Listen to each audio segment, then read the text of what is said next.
Menteri Riset dan Teknologi atau Menristek Gusti Muhammad Hatta melantik Dr. Insinyur Unggul Priyanto MSc sebagai Kepala Badan Pengkajian dan Penerapan Teknologi atau BPPT yang baru, menggantikan Kepala BPPT yang terdahulu Marzan Aziz Iskandar.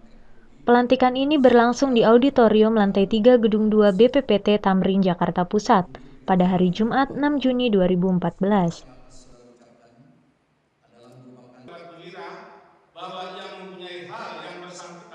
Dr. Insinyur Unggul Priyanto MSc sebelumnya menjabat sebagai Deputi Kepala BPPT Bidang Teknologi Informasi, Energi, dan Material atau TIEM.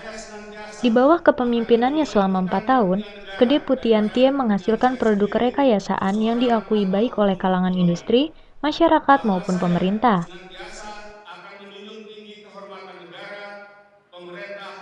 Menristek dalam sambutannya mengucapkan selamat atas dilantiknya Kepala BPPT yang baru. Selain itu, Menristek juga berharap BPPT dan lembaga LPNK lainnya saling berbagi peran dan tugas, agar tidak tumpang tindih dan menghemat anggaran. Sebab, saat ini ada pemotongan anggaran dari pembuatan kebijakan. Menristek juga ingin BPPT lebih aktif dalam menghadapi isu-isu teknologi nasional dan mengembangkan teknologi yang dibutuhkan untuk pembangunan nasional. Selain itu, BPPT juga sudah saatnya memperkuat aspek hukum di dalam kelembagaannya, seperti di dalam kerjasama. BPPT merupakan lembaga ikon strategis yang telah memberikan kontribusi besar dalam sejarah dan harapan pembangunan nasional.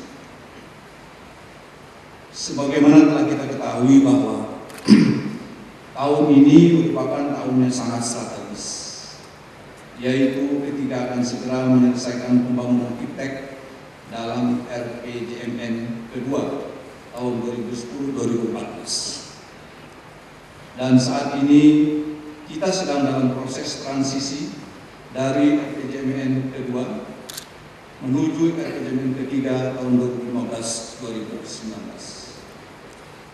Dalam agenda yang tertuang dalam RPJMN ketiga tersebut, peran IPTEK sangat jelas dituntut berkontribusi nyata pada pembangunan nasional, yaitu memantapkan pembangunan secara menyeluruh dengan menekankan pembangunan keunggulan kompetitif perekonomian yang berbasis sumber daya alam yang tersedia, sumber daya manusia yang berkualitas, serta kemampuan IPTEK.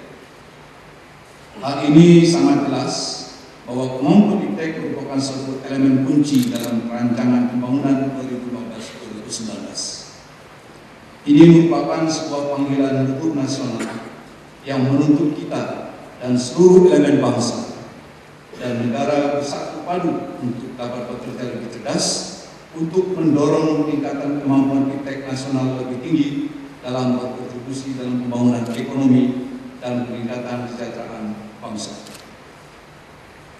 Atas dana baktinya memimpin BPPT yang kita cintai, di mana BPPT baik secara mandiri dan atau bersama-sama dengan LPNK-Ristek lainnya telah membuktikan bahwa lembaga LPNK-Ristek dapat berkontribusi dalam pembangunan IPTEK nasional.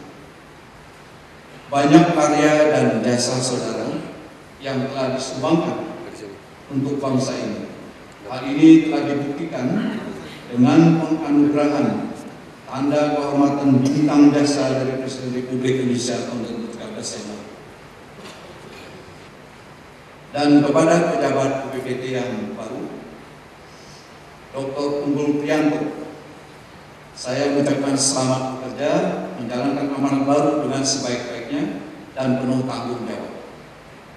Di bawah kepemimpinan saudara, BPPT diharapkan dapat lebih cemerlang dalam kontribusi pembangunan nasional, melanjutkan kesinambungan program dan kegiatan yang telah direncanakan dan dilaksanakan sebelumnya, serta melakukan penajaman program dan kegiatan yang telah dijalankan, khususnya menjelang pelaksanaan RPJMN 2015-2019.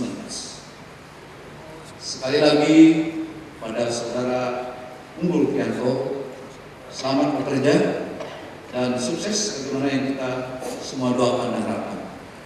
Saya juga mengucapkan sekali lagi terima kasih atas kehadirannya, termasuk ini senior kita, Pak sebelumnya. Terima kasih Pak atas kehadirannya.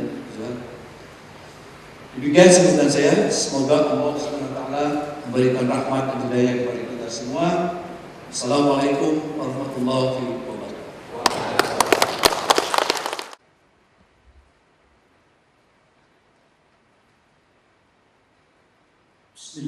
Setelah menjabat Kepala BPPT, Unggul ingin mendorong BPPT lebih berkarya untuk kepentingan masyarakat banyak. Menurutnya, apabila mengacu kepada dinamika global, ada 3 hal yang menjadi dasar kebutuhan manusia, yaitu pangan, energi, dan air. Ketiga hal tersebut merupakan kebutuhan dasar manusia. Jika kekurangan 3 hal tersebut, akan mengancam ketahanan nasional, baik dalam pembangunan dan ekonomi. Ke depan, ya, jadi Pak Marsan sudah memulai dengan hal yang baik ya, selama ini dengan menekankan bagaimana peranan BPPT ya untuk memberikan layanan teknologi kepada masyarakat. Ya. Nah itu akan saya pacu terus, saya dorong ya sehingga mencapai hal yang maksimum. Jadi keinginan saya mendatang kajian-kajian atau layanan-layanan teknologi di BPPT ini nantinya ya sebagian besar itu dibiayai atau menggunakan dana dari masyarakat ataupun perusahaan itu sendiri ya seperti di Jepang ya. Karena dengan demikian produknya juga pasti didelivernya ke industri juga ya. Karena industri tidak akan mau membiayai kalau dia berpikir itu tidak bisa dipakai ya. Kalau hanya hasil riset saja mungkin nggak tertarik. Nah itu untuk jangka panjang ya, mulai sekarang sampai ke depan akan terus saya dorong. Nah kemudian yang jangka pendek, tadi Pak Menteri juga sudah menyebutkan bahwa janganlah hanya membuat prototipe ya. BPPT punya banyak prototipe ya, sebetulnya siap juga ya di deliver ke industri untuk menjadi produk industri yang bisa dipakai di masyarakat. Kalau mau saya sebut seperti EBS, seperti boarding system ya, kemudian alat baca IKTP ya, BPPT sudah bikin prototipenya ya, dan insya Allah nanti akan bekerja sama dengan industri untuk memproduksi alat-alat tersebut. Hal lain juga Una misalkan ya, mudah-mudahan itu juga bisa di deliver ke industri ya, yang produknya bisa dijual di masyarakat.